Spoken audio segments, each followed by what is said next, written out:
All right, and welcome into the Fantasy Pros NFL Draft Show. It's part 2 of our Senior Bowl preview, where we'll break down the top quarterbacks and running backs who could skyrocket their draft stocks in Mobile. I'm your host, Seth Woolcock, absolutely fired up to be digging into a 2026 rookie class that I actually think is a lot deeper than it's given credit for. And of course, back in the fold with me is a man who was high on players like Jackson Dart, like Jane Higgins coming into this event a year ago. He's a Louisiana boy living that Texas dream. He's Derek Brown. D-Bro, what's the level of excitement heading to Mobile this go around as opposed to previous seasons?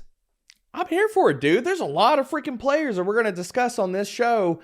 And then we touched on the wide receiver tight end show that I am really excited to watch and see, and honestly see a lot of people in the process catch up in real time to being like, ooh, this guy can play. So I'm here for it, dude. Yeah, absolutely. It was such an electric college football season that we just put to rest with Curt Cignetti in the Indiana Hoosiers winning the national championship game. Dude, the memes off of that are just delicious. It is great. Derek, I don't know if I've told you, but my freshman year when I was at IUP, Indiana University of Pennsylvania, Cignetti was actually the head coach there. His father coached there as well. So a lot of Western PA blood in that man, and great for memeing. So I appreciate his services. No Indiana Hoosiers on the program today. We won't talk about Fernando. He will not be present here in Mobile, but we still have a great slew of quarterbacks and running backs that we're going to run through. And also a quick shout out to all those year-rounders who are putting in the work with us as we head into the NFL draft process this season. Please use a quick favor. Give this video a thumbs up if you're watching here on the Fantasy Pros YouTube channel. Also, make sure you're subscribing if you're new. We're trying to get to 300,000 subscribers by the NFL draft, and we can only do that with your help. So we really, really appreciate the support. Derek, let's go ahead and fire it up with your top quarterbacks to watch. And it starts with a quarterback that nobody is quite sure if he will make an appearance or not. It's LSU's Garrett Nussmeier. Of course, his dad is Doug Nussmeier. He had a cup of coffee in the NFL as a quarterback. He is also now the New Orleans Saints offensive coordinator, former 4-star recruit who's projected to be the top overall pick in this class just a year ago by many sharp analysts, Derek. That came after a 4,000-yard, 29 touchdown season in 2024. However, 2025 is just a season of turmoil for the Tigers as a whole, right? We had head coach Brian Kelly fired after 8 games. Nuss, he looked banged up for the majority of this season, sat out after injury through those first 9 games, finished the season with only 2,000 yards, 12 touchdowns, 5 interceptions. He's 6'1", 205, so a bit undersized for the league, and he was turnover prone. That was my big knock on him a season ago. But I will say, Derek, this is a very thin quarterback class, especially with Dante Moore returning to Oregon, John Mateer heading back to Norman for another season as well. So it's hard to overlook the pure arm talent that Nuss has at this point.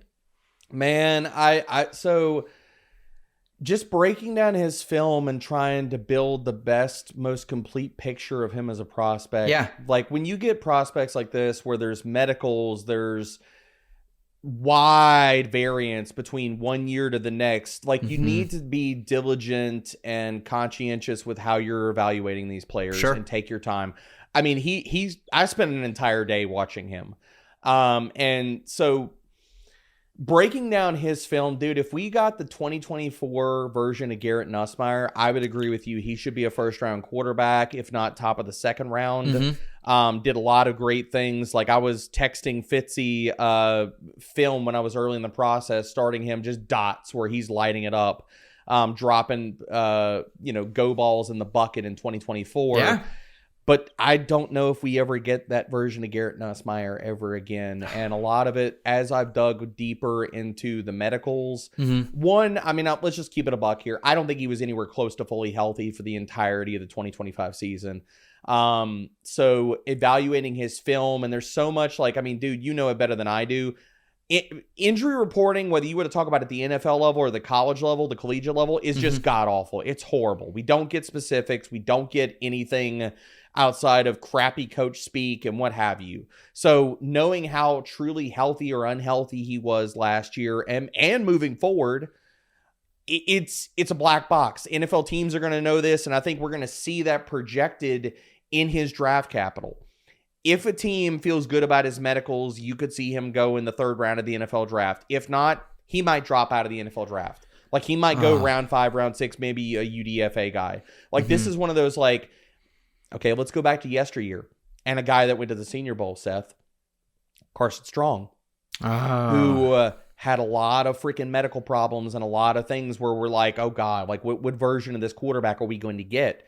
Now, Carson Strong didn't last long in the NFL, and he wasn't long for it because the medicals were bad. Yeah. And that's what I'm unfortunately worried about with Garrett Nussmeier, man. And I think we're going to see a lot of what we don't know projected in his draft capital, but just breaking down his game, dude.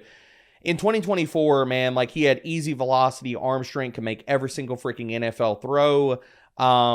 And that's not what you saw in 2025. He was much more limited. Whether we want to talk about the abdominal injury they sustained in preseason practices, which I really think limited him a ton because you didn't see the same throwing mechanics from 24 to 25. He wasn't able to, like, torque his body. He wasn't following through, driving the ball down the field. It affected his accuracy. It affected the velocity. It affected his ball placement. I mean, basically, if you watch 24 to 25, you're watching 2 dramatically different quarterbacks. And that's not only in the film and the skill set and how that's projected on the field, but it's also in how LSU ran their freaking offense and the limitations. Like, they basically told you in how they ran the offense that he was not 100%. And just some analytics to back this up. From 24 to 25, his deep ball rate dropped from 16.4% to 10.4%. His screen rate jumped from 12.3% to 20%.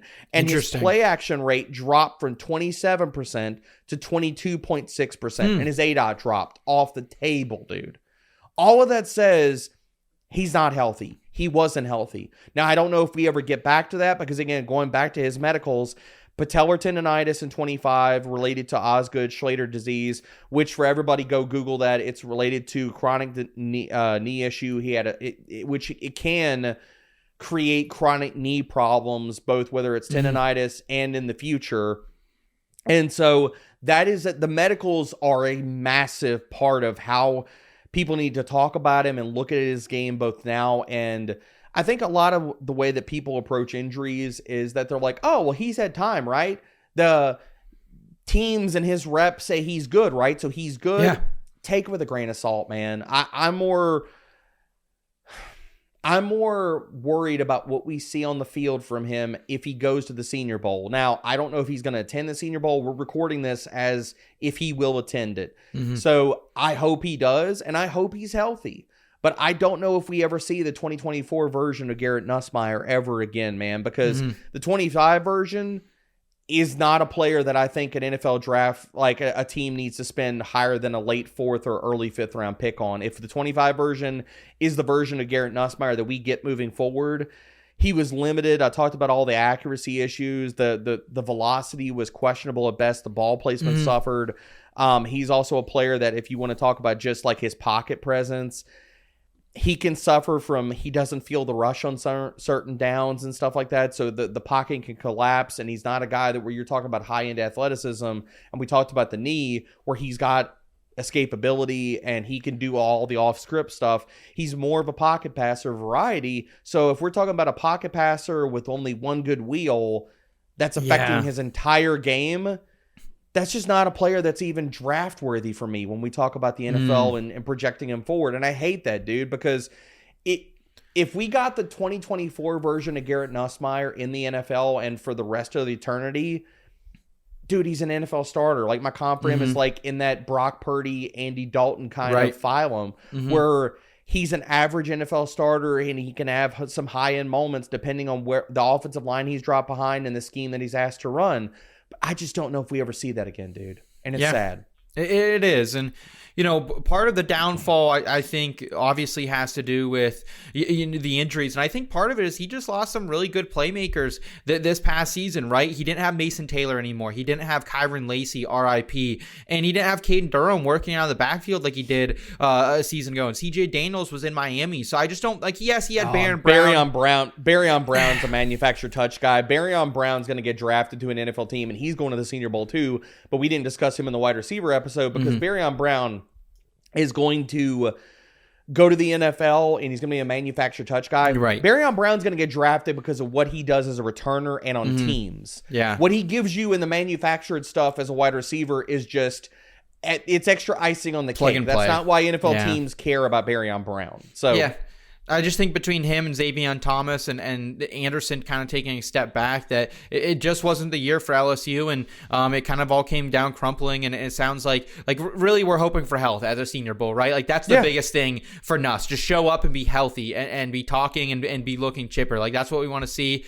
Derek, let's move forward though to maybe the most controversial prospect in this entire draft class, Diego Pavia, the quarterback for Vanderbilt. This is a dual threat that brought Vandy its first 10-win season in program history the past year. Pavia, of course, finished second in the Heisman voting with 3,500 passing yards, 29 passing touchdowns, plus nearly 900 rushing yards and 10 touchdowns on the ground. He was named the SEC Offensive Player of the Year, and this follows a track record of success, including a winning 2024 season at Vanderbilt, where they pulled off one of the biggest upsets of all time against Bama. And he was also named the 2023 Conference USA Offensive Player of the Year while at New Mexico before that. So Derek, he is a bit of an abrasive personality, to say the least. He is about to turn 24 as well. Comes in 6 foot 207, so a little bit undersized. What's your initial read on him, and what are you watching for with him next week down in Mobile? Abrasive is a wonderful way to frame that. That's very kind of you. I honestly could say with all the stuff around the Heisman, he acted like a punk. And sure. Fair. That's gonna affect, like, because dude, if you're leading an NFL franchise or you're a leader of men and stuff like that kind of stuff impacts. How are you the face of a franchise when you're gonna act like that in front of the media and stuff like that? That's the thing. It's where it's like, dude, like, even if you feel like that, and look, I'm not telling you don't be upset because you didn't win the Heisman. What I'm just gonna say to all of that is, don't air all that stuff out in the freaking media, and don't act like that when the cameras are turned on. Don't be flexing on your Instagram. Yeah, like don't do that kind of crap, man. Like, be smarter, be better than that. Like, all you're gonna do, because here's the thing: what's the upside of that? Like, if you do that on social media and NFL teams see all that kind of stuff, what is the upside? What are you hoping in the best of circumstances to accomplish? You're not hoping. You're not thinking when you're posting. No, that type like, of it's stuff. just there's nothing but downside. So for Pavia, it's like, dude, just don't just put your head down and go to freaking work, man. Put your head down and go to freaking work. And I don't look at him as being a polarizing player in terms of how I project him as a prospect. Okay. I look at his game as being very, very easy to project. I mean, he's dollar store Bryce Young, dude. A lot of the things that Bryce Young can offer you, and a lot of the shortcomings, no pun intended, from it, dude. Pavia listed as what, 6 foot? If Pavia is 6 foot, dude, I'm 6'3". I'm just gonna throw that out there. But you see a lot of this stuff and how his game and how he operates and stuff. Like, you know what you're getting if you're a team drafting Pavia. You know the concessions that you're going to have to make in both how you're going to operate an NFL offense and construct that for him, and how he's going to operate inside of that. I don't subscribe to a lot of misnomers and just cliches about quarterback and projecting quarterbacks. There is one thing that is definitively true. Quarterback height does matter, and it affects how a guy can run an offense and what he does on a field. And that goes back to Pavia and what we've seen from Bryce Young at the NFL level. The ability or non-ability to see the entire field when you're that height behind NFL offensive linemen and to see the throwing lanes, it's just non-existent. You're not going to have the same ability to utilize the middle of the field as a quarterback that's 6'4", 6'5", 6'6". And so you're going to have to use him on boots. You're going to have to use motion. You're going to have to bootleg him out. And that's why he plays. And a lot of the quarterbacks that are that height play as these players that they're agents of chaos, where they're either used on boots to help them as far as field vision and cut the field in half. So you're asking them to not perform full field reads because they can't see the entire field, while also trying to access the things that he does well as far as utilizing his legs. And he's a player that's He's not going to go out and run a 4.5 and stuff like that. He's more quick than fast, and that quick twitch ability does serve him well, both in the passing game and at utilizing that through the passing game and as a runner. But he's not going to test well as far as like just blowing up the 40 and stuff like that. I'd be surprised if honestly he does run the 40. And a lot of this goes back to like metrically, you could see it expressed in his numbers. Like, he's 53rd in deep ball completion rate, 53rd and 73rd over the last 2 years. And some of that goes back to the size, where he's a max effort thrower. If he's not able to set his base, you see the limitations. And I say dollar store Bryce Young because Bryce Young has a stronger arm than Pavia does. And you see the limitations in the arm strength when he's asked to throw in the run and stretch the field, where the ball, he's not able to get the same type of arc on deep ball that players that are taller than him and have more arm strength can. So if you're asking him to operate in a system where it's very dependent upon screens, and like Cliff Kingsbury, perfect guy for this type of quarterback. And we've seen that with Kyler and how he utilized Jaden Daniels. Now, Jaden's a taller guy, and he could do other things in the passing game that Kyler cannot. But this type of area code of quarterback with Kyler Murray and Bryce Young and other shorter quarterbacks that have gone to the NFL, if you're going to ask him to operate in an offense where he gets on the perimeter, or it's utilizing his legs, quick hitting concepts, a lot of screens, a lot of perimeter stuff, then or Russell Wilson in his prime. Now, Pavia can't do a lot of the things that Russ could or that Kyler can because he doesn't have that type of arm strength.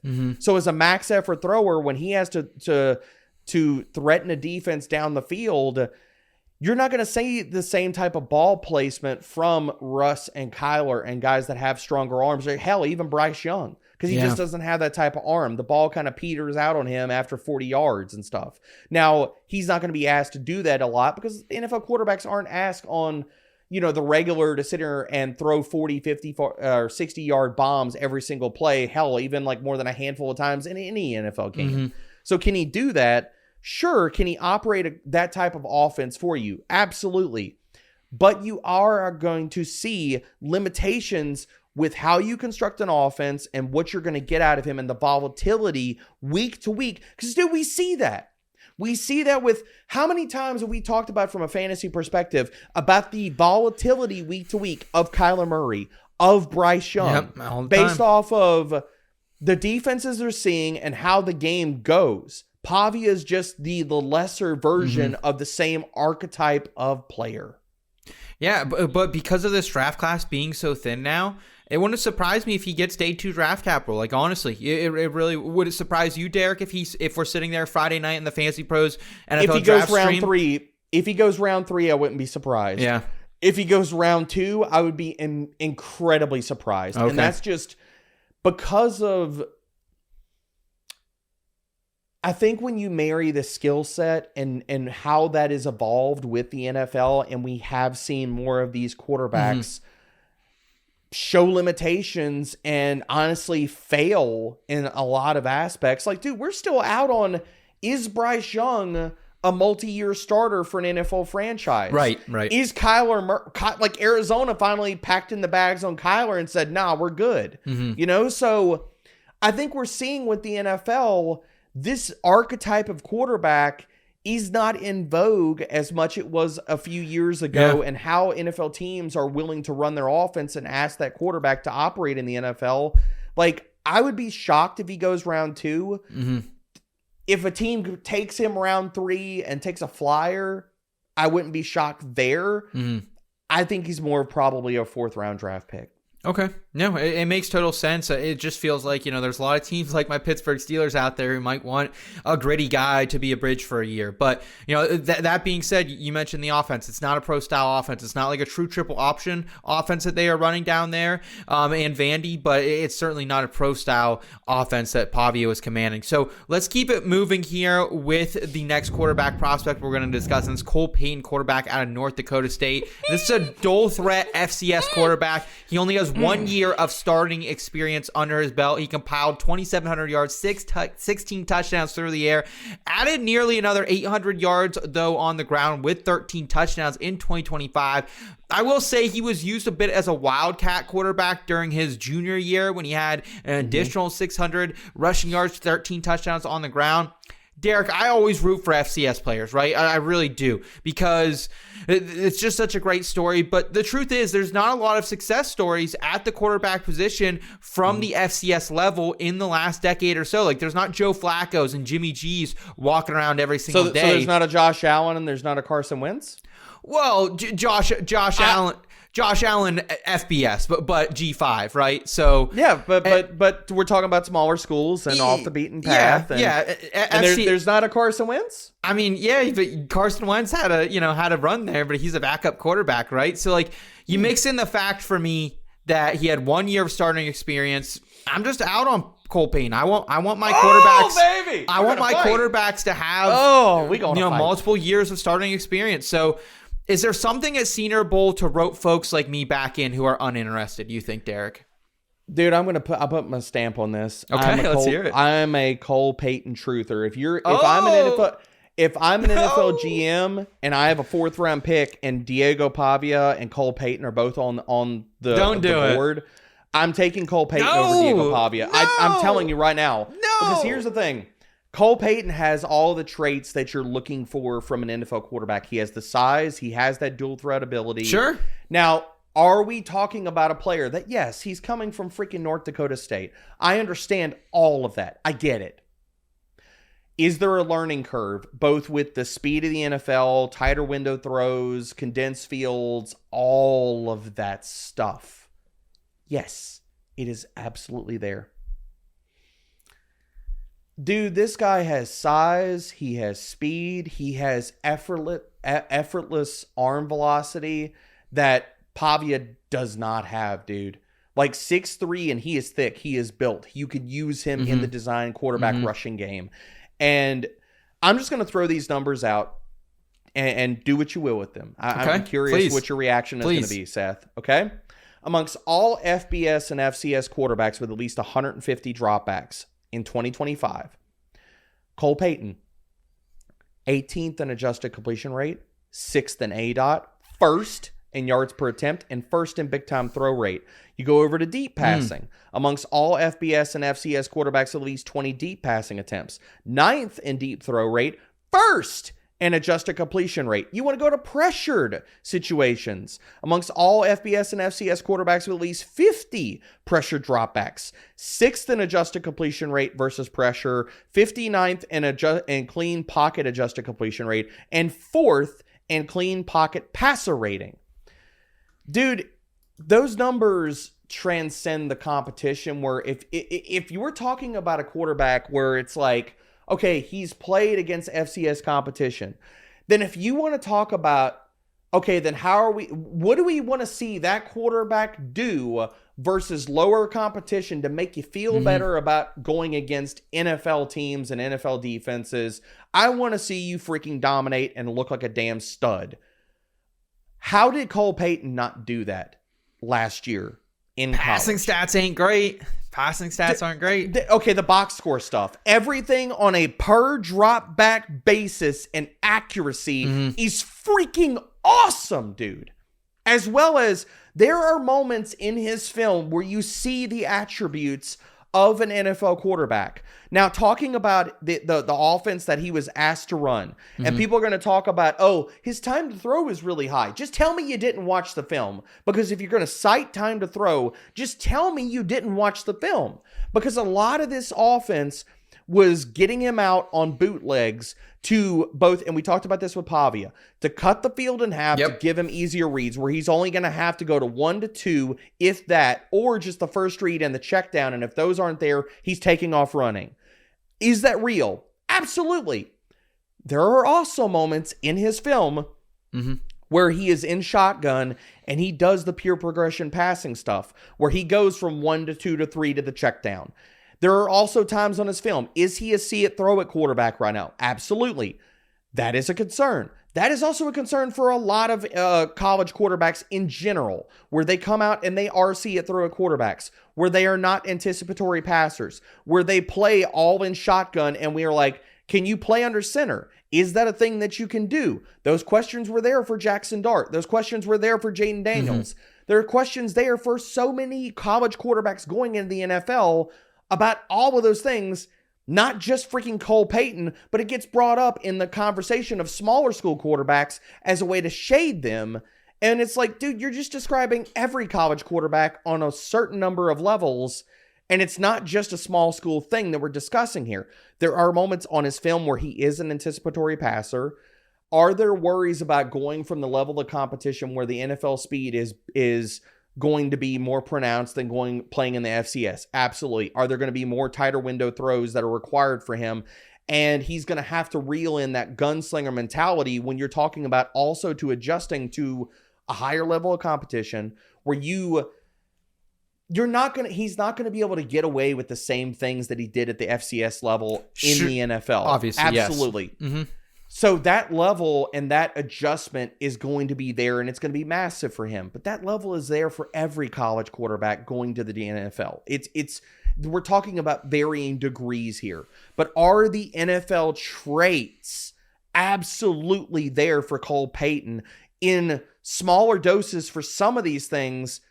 Absolutely, dude. He has the size, the speed, the ability. He shows you some of the anticipatory passing. The touch passing is there on layering second level throws. And when this guy gets in the backfield and he effortlessly throws a freaking deep out like it ain't nothing, and he puts touch on it in the back corner of an end zone, that translates, man. If I'm an NFL GM, I'm betting on the traits.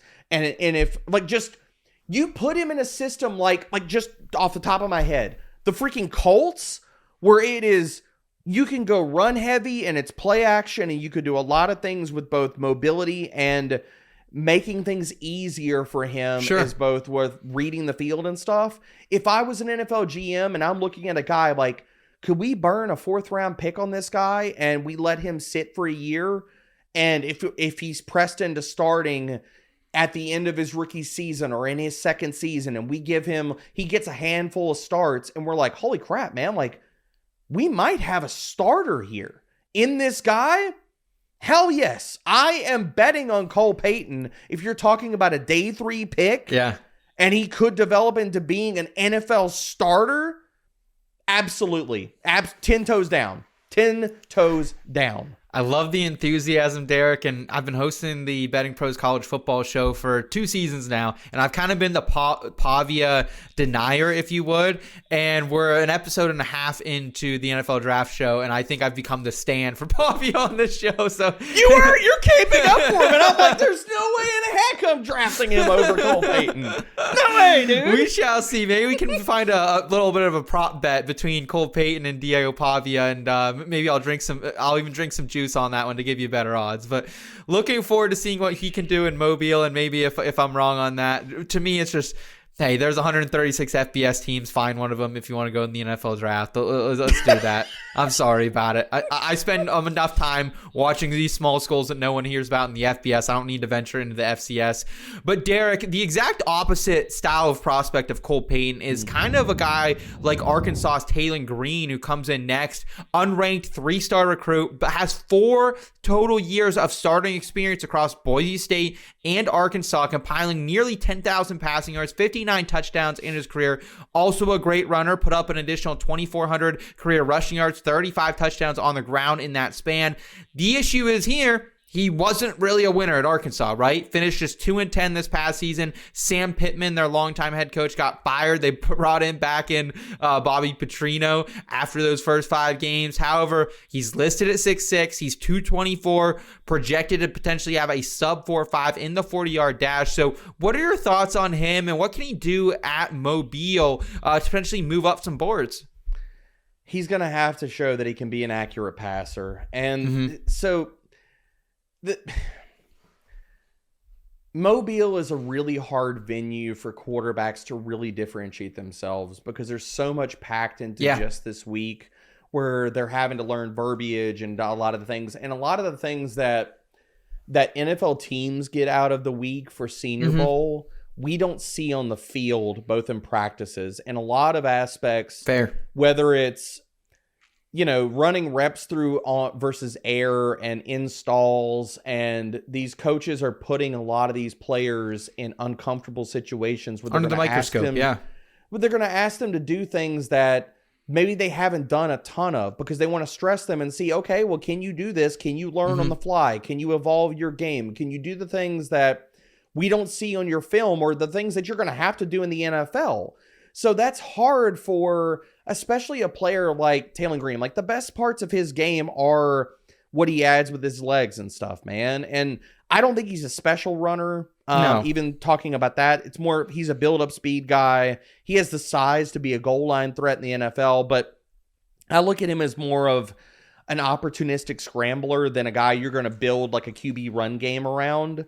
So I don't look at him as like that's going to be a massive part of his appeal, but does any of that going to help him in Senior Bowl? Hell no, man. Like, when you're talking about like the install periods and when they're running plays and stuff like that, like quarterbacks taking off scrambling doesn't freaking matter because they're not hitting and tackling. Like, so it's not showing you anything, and it's not showing any NFL teams and scouts anything. So that doesn't freaking matter. Now, from a passing perspective, he reminds me a lot of Riley Leonard, where it's like a lot of his value as a quarterback is derived based off of his legs, and the shortcomings you see are as a passer, where it's, he's got a longer wind up. The ball can come out of touch late. His trigger needs to get faster for the NFL. His overall accuracy can kind of be spotty. His deep ball can lack touch.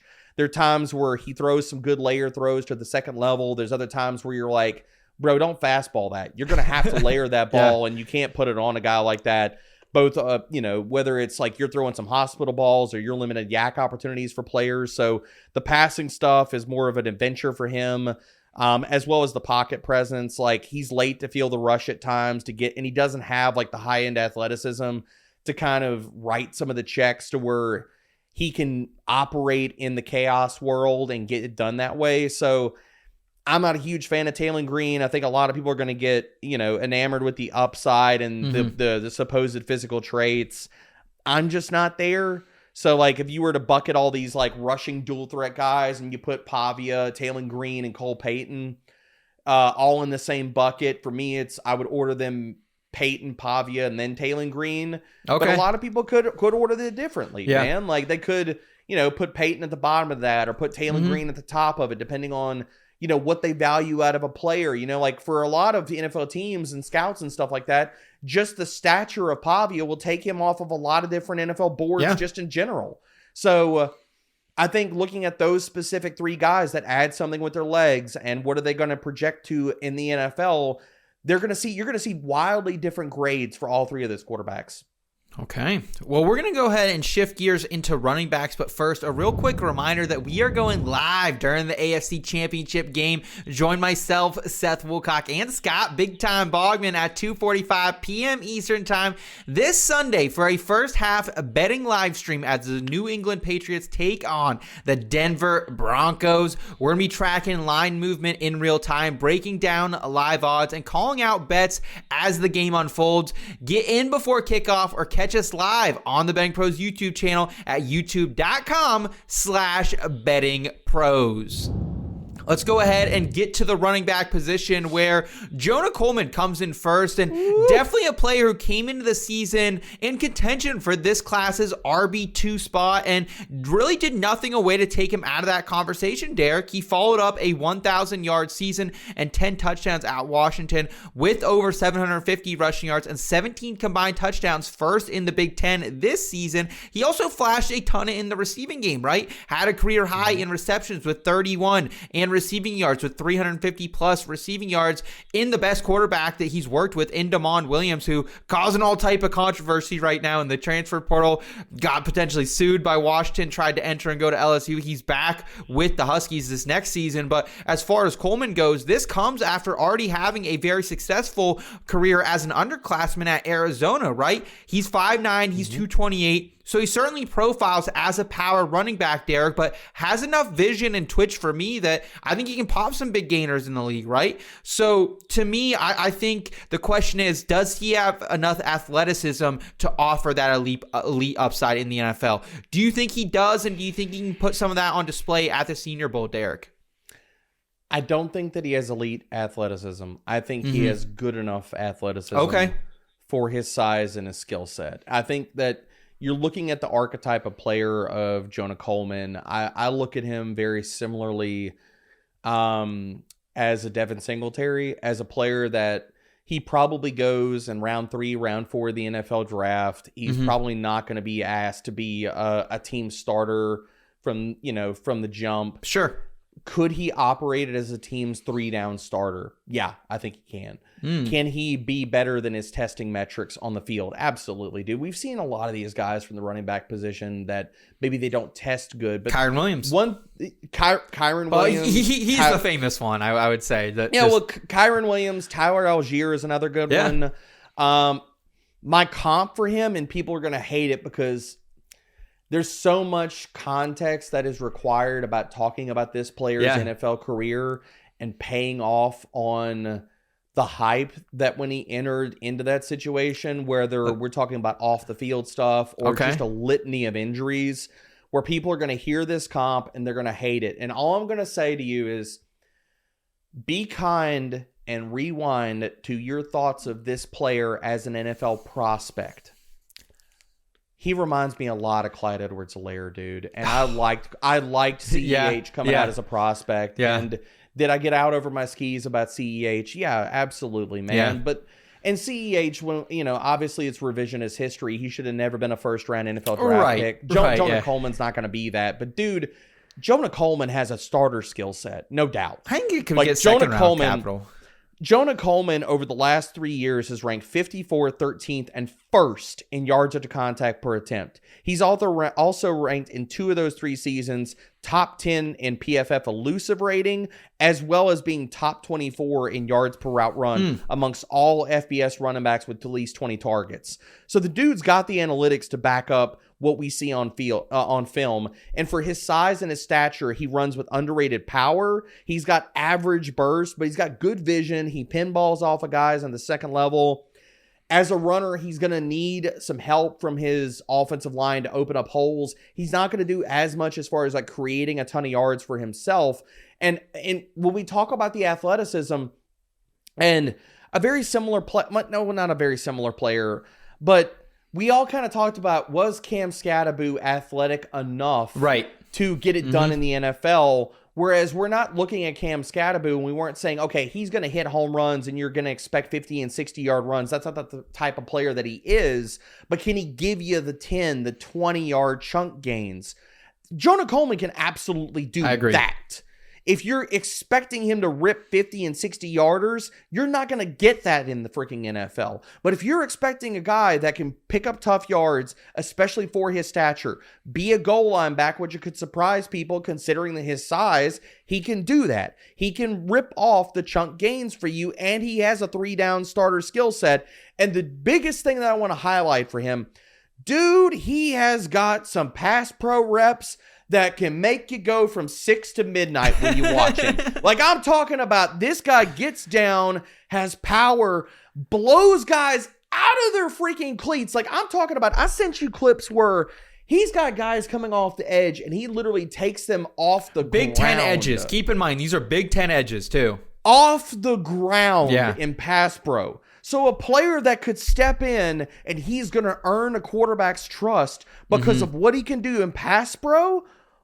Whoo, baby. Yeah. I like Jonah Coleman. No doubt. Yeah, absolutely. I think there's a big tier break in this class behind Jeremiah Love, but I certainly think Jonah Coleman, at least for me, he's in that 2 spot ahead of these next 2 running backs we'll talk about shortly. But Derek, first, I want to get to some more Woo Pig Suey on the program, coming by way of running back Mike Washington, 6'2", 223, 2-star recruit coming out of Northern New York State, which makes sense why he began his career at Buffalo University for 3 years before transferring to New Mexico State. and then again to Arkansas for a senior year. And what a senior year it was, my friend, finishing 5th in the SEC in rushing yards with over 1,000. That came courtesy of some big plays and a 6.4 yards per carry clip, the second best in the conference. Debro, this is a guy that certainly pops on screen, right? I will not deny that. Yes. I think he is also the ideal NFL size, right? But to me, the question is, this guy put the ball on the ground a ton. He also blew a bunch of pass pro assignments that would make Taylen Green just get in some bad situations. So can he course correct some of that in Mobile, do you think? I think he can, dude. And I really like Mike Washington. Like, if you were to ask me who are my top 2 running backs that I love the most out of this Senior Bowl grouping, it's Jonah Coleman and Mike Washington. Wow. They're my 2 dudes, man. Those are my dudes. I really like Washington. I think he's got a 3-down starter skill set, man. I'm higher on his pass pro skills than you are. I'm not saying that he didn't have some struggles in certain areas and he still doesn't have stuff to clean up in that area, but he also has some good pass pro reps throughout his film. Over the last 2 seasons, 140 pass blocking snaps. He allowed only 1 sack and 6 hurries. And this dude runs mean. Like, he runs nasty. He is what you... one of the best ways that and not to get cliche and title-y here, but like, he's a tone-setting running back. Like, this guy runs nasty. When I'm talking about he could drop his shoulder and run a dude over if he needs to, he's muscular as hell. Now, in some of this, are his hips a little bit tight, and maybe there's some run scheme limitations with him going to the next level? Possibly. But if we're talking about also in the same breath, a player that has the prototypical size, he runs hard, amongst all running backs, at least 100 carries last year, 33rd in yards after contact per attempt, 17th in breakaway rate, where if he gets a crease, he can hit dingers, dude. Like, he's got upright running style, but those upright runners, like, the problem with a lot of those guys where you're like, okay, upright runners can get cut down by a lot of these low tackles. Mike Washington runs through arm tackles. Like, it happens sometimes with him. There are other times where it's not a problem, man. Like, he runs with a ferocity to his game that I respect. And if you were to tell me we flip over the cards and he's a starter in an NFL backfield in 2 years, I'm not going to be surprised, man. Like, my comp for him coming out, and again, I'm going back in the Wayback Machine for him, Chris Ivory. Ooh, Chris Ivory was a nice little player. I can remember leaning on him in some fantasy leagues back in the day. So I like that a lot. Also, what I like, Derek, is our Fantasy Pros Discord community. This is a place where you can chat with other fans and get access to exclusive AMAs that actually wind up on our podcast feed. Our current schedule looks like this. We have Worm and Fitz at 5 Eastern on the first Tuesday of every single month, and then Boggs and Fitz at 5 Eastern on the third Tuesday of every month. Come get your questions answered and be on the show at fantasypros.com/chat.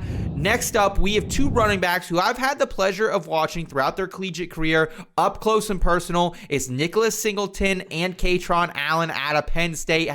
# we are baby. 2 running backs who they're best friends, they're roommates, but have very 2 different stories here. Singleton, highly rated 5-star recruit that the town of State College absolutely erupted on signing day. I lived in the town at that point, Derek. Everyone claimed he was the next one, the next Saquon, the next running back who's going to put us back on the map. Little did he know, 4-star recruit Kaytron Allen would also join him, and they'd split the backfield for the next 4 years. Singleton finished his freshman year as the Big Ten Freshman of the Year. He would go on to set the Penn State all-time record for total touchdowns with 55 and rushing touchdowns with 54. He totaled nearly 3,500 rushing yards in his seasons there. He was electric also through the air, added over 100 receptions, nearly 1,000 receiving yards. However, really fell off down the stretch this past year, so much so that he actually lost the starting nod after James Franklin was fired, had a career low 549 rushing yards this past season. Still, though, ideal frame, 6 foot, 225 pounds, also elite top end speed, home run ability on any play. Allen, meanwhile, played that change of pace role, Derek, almost his entire career until halfway through this past season, but still managed to set a Penn State record for the most all-time rushing yards in school history with 4,180. And despite Penn State losing Drew Aller at that juncture when Franklin was fired this past year, Allen still averaged 6.2 yards per carry for a total of 1,300 yards this season, won all Big Ten honors, and he's kind of the opposite of Singleton, right? Patient, great vision running back, and stellar when you just need to pick up yards, when you just need to get that first down. However, doesn't have the straight line speed, doesn't have the pass catching chops of Singleton. So Derek Brown, pick your flavor, a Penn State running back. And what do each of them need to do to secure their spot on day 2 of the draft starting in Mobile? Oh, dude, I don't want to crush your Penn State heart. I'm lower on both these guys. Oh, no, you can be lower on one of them, not both. I'm lower on both of them. Oh. Like, I hear a lot of the speed and all this kind of stuff about Nicholas Singleton, but dude, like, let's just talk about him analytically. So 2022 was just a banger season for him. He was 3rd in yards after contact per attempt, 1st in breakaway rate, 33rd in PFF elusive rating.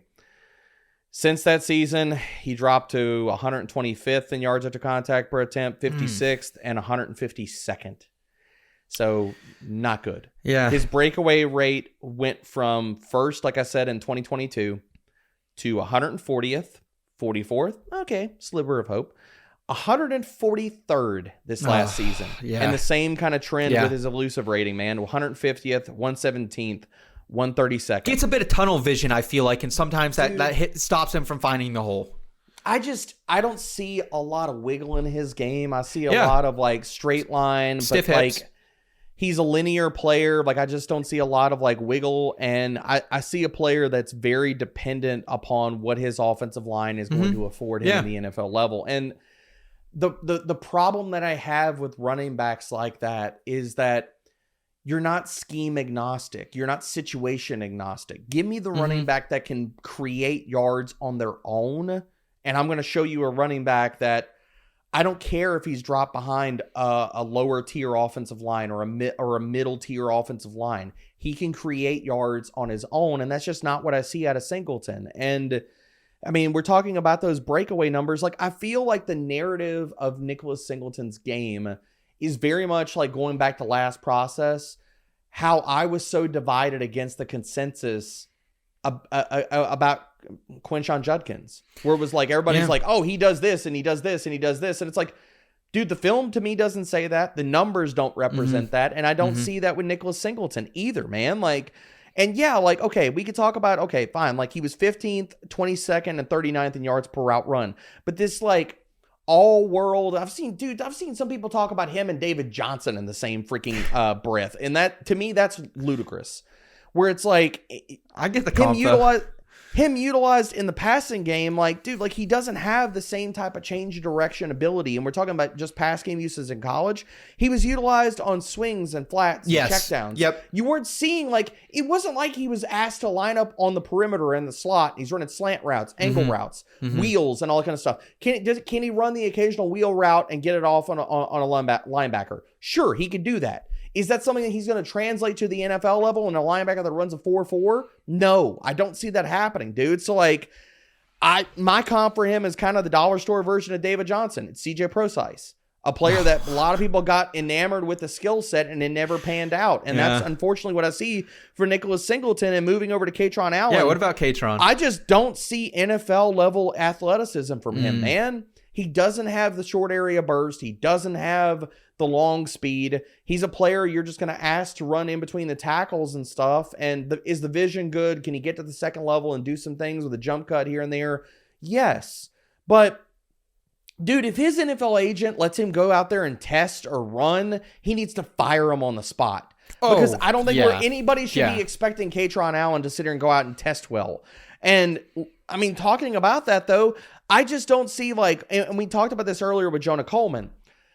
I just don't think that Kaytron Allen meets the threshold of functionality as far as, can he be a guy where you're you're expecting him to be an RB2 in an NFL depth chart or an RB1 or a starter or whatever. I just don't see that, dude. Can he make a team? Can he be an RB3? Can he be a solid but not amazing guy and have a productive NFL career? Absolutely. But is he a player that, considering his burst and his raw speed are below average, he's at best and he's also like, there are scheme restrictions with him, man. You're not going to run stretch zone and ask him to get the corner. That's just not going to happen, dude. Yeah. So, like, can he operate in an inside zone scheme or a lot of gap power stuff? Yes, he could do that. But also, there is a hard capped ceiling with a player like this, man. Like, so I think he's a player that's probably going to go on late day 3. What?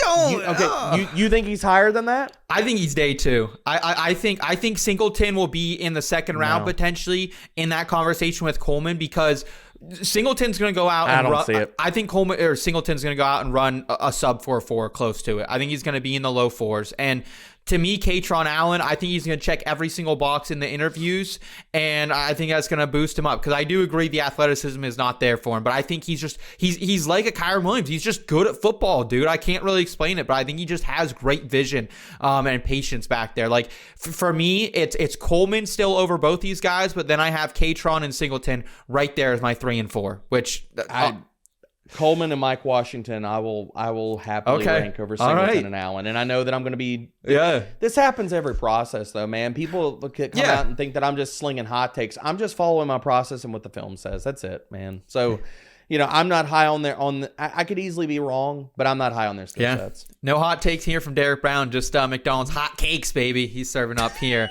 And folks, if you were waiting for that coveted converted wide receiver to running back prospect in this class, here we go. We have it, folks. Here you go with Clemson's Adam Randall. After 3 seasons as a depth wide receiver for the Tigers, Randall made the transition, and it was a big part of Clemson's offense, rushing for 800 plus yards and 10 touchdowns. He added 26 receptions and 254 yards in the receiving game. The issue is Clemson's entire team, specifically the offense under Cade Klubnik, took a huge step back. I had them as a title bet. They were top 5 preseason ranked. They finished 7-6. Derek, there's a lot to like with Randall as far as he has the ideal frame, right? 6'2", 230. He's got the pass catching chops. But it just feels like, to me, he would have to land somewhere very specifically looking to use that skill set for him ever to be fantasy relevant. And aside from that, like, we had Antonio Gibson's rookie season. We had a moment where Ty Montgomery was relevant. But these types of players that transition... Tyron Tracy, also the same argument. Yeah, I guess Tracy and a player that I will bring up shortly about that was not the high end outcome. But go ahead. Sorry. No, I mean, Tracy's probably the best example of a running back who was transitioned at the next level, and I still don't think it's that great. So to me, what does Randall have to do to break that mold? Because I'm out on him. I don't really want to touch him in Dynasty rookie drafts. What can he do in Mobile, though, to maybe start changing that conversation, if anything? Dude, when people are going to lead the conversation with all of the wide receiver converted to running back in a positive light. But give me an example. Yeah, there's no examples. Yeah. There's no examples. I'm with you. We're simpatico here, where it's like people are going to lead the conversation. I've already seen the tweets out there where they're going to lead the conversation with wide receiver converted to running back and, the pass game upside, blah, blah, blah, blah, blah, blah, blah, blah, blah. He runs like a wide receiver that turned into a running back. And I don't mean that in a great way. Like, I'm just being honest about it, man. Like, runs look tall. At his size. Runs very tall to me. He's an upright. Yeah. He's a high cut guy. Yeah. He's an upright linear runner. But the problem with, you look at it and this is like your fever dream opportunity or idea with a player like Adam Randall is that he turns into like a Rashad White. I just don't see that happening, dude, because the way that he operates and the way that he runs, he doesn't turn this size and speed and stuff into power. He doesn't convert it and use his size and his nimble feet in the best way possible and break a ton of tackles. Like, dude, just look at his analytics. Last year, amongst all running backs, at least 100 carries, we're discussing a running back that was 113th in yards after contact per attempt, 126th in breakaway rate, and 103rd in PFF elusive rating. None of that's good. Outside the top 100 in all three of those three statistical categories. And then when you marry that with the film, he's a tweener, man. Like where it's like he's tentative at the line. He's not the things that he does well, he doesn't do well enough to an nth degree that it covers up for the things that he doesn't do well.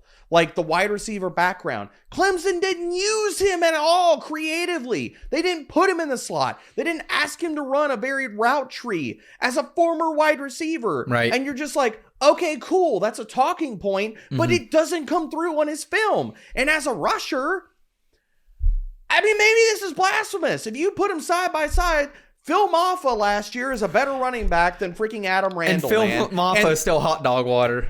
And Phil Maffa's on a practice squad and didn't even barely see the NFL field this year. So, like, people can miss me with the false hype of Adam Randall. I'm just not in, dude.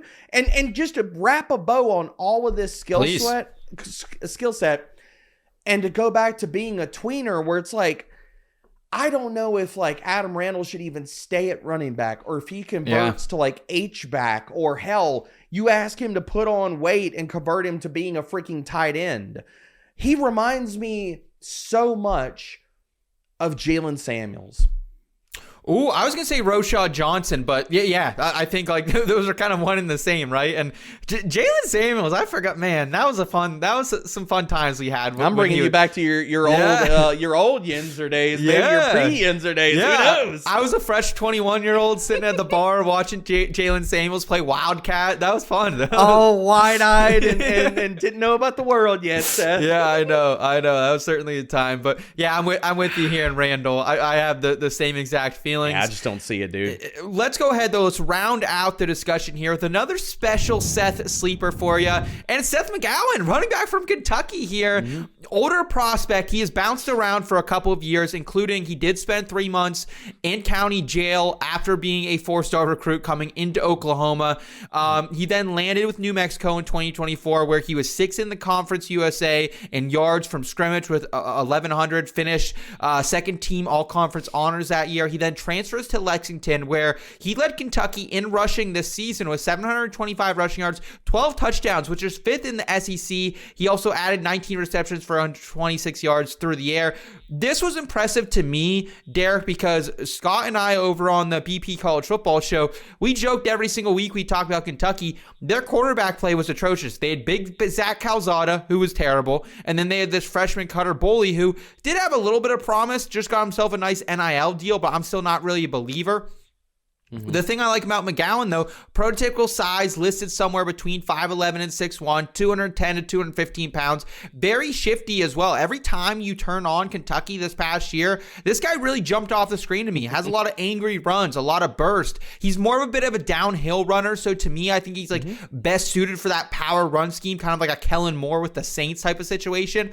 But a better pass catcher than he's given credit for. Did a lot more of that before he came to Kentucky. So I'm really looking forward to see what he can do in the receiving drills in Mobile. And I am a bit concerned about the max speed, right? Like, I don't think he's a burner by any means. But I'm excited to see what he can do out in the open if he can outrun some of these defensive backs and linebackers. My comp for him, another former SEC running back, Rico Dowdle, where I think he could be your spot starter in the NFL for a couple weeks, but he's more of a straight line guy, right? More of a great change of pace guy, a few week starter than an every down type of guy. So right now he's kind of in that rookie RB10 range according to mock draft database, but I think maybe a good showing in Mobile jumps him up the board a little bit. Your thoughts here on another Seth? Dude, he runs angry, and the best way that I contextualize this for people, and people will know this if you've watched any NFL games, and it's been talked about, but it's true. He runs like he's pissed off at the ground, dude. He reminds me so much of, like, he doesn't have the raw athleticism that this player does, but his running style where it's herky-jerky, he's got some juice to it. But he honestly, he pounds his feet into the grass like he's mad at the earth. Like he's like, I hate you so much, I'm going to churn you up. He reminds me of Isaiah Pacheco, man. Okay, yeah, like, similar, yeah. Isaiah Pacheco with a little bit less, like if you turn down the knob on the raw athleticism and the speed and stuff like that, that's who McGowan reminds me. And yeah, he's a physical downhill runner.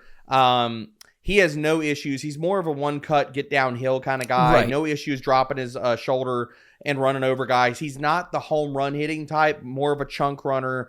Only 24 runs of at least 15 yards in college with 378 carries.